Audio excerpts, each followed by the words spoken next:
It's a brand new year and a brand new start para sa noontime show na Eat Bulaga. Bukod sa bagong bihis, may ilang bagong segment din ngayong 2024. Makichika kay Nelson Canlas.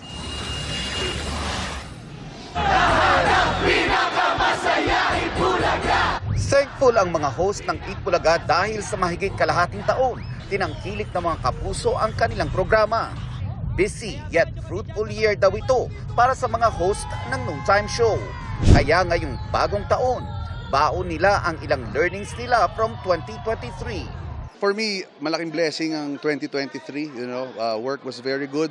Of course, I'm very hopeful about everything. Sa 2024. Of course, marami tayong gustong gawin on a personal level. Pero syempre, isa-isa lahat yan. Hindi lang karir. Hindi naman pwedeng dire-diretso yung karir mo, pababayaan mo yung personal mo. 2023 mas natutunan kong mabuhay ng sarili ko lang, mag-isa. Nadadalhin ko sa 2024 na kaya ko na lang, alam mo yung maturity rin.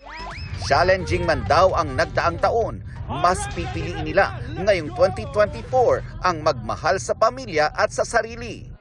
I'm super happy because we got to spend New Year's with our family.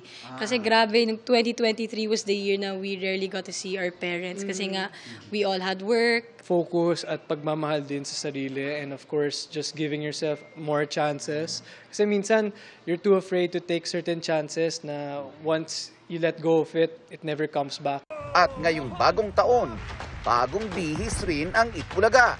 Yung mga segment, yung bagong segment na makikita nila is televiewer-centric, viewer-centric, kumbaga.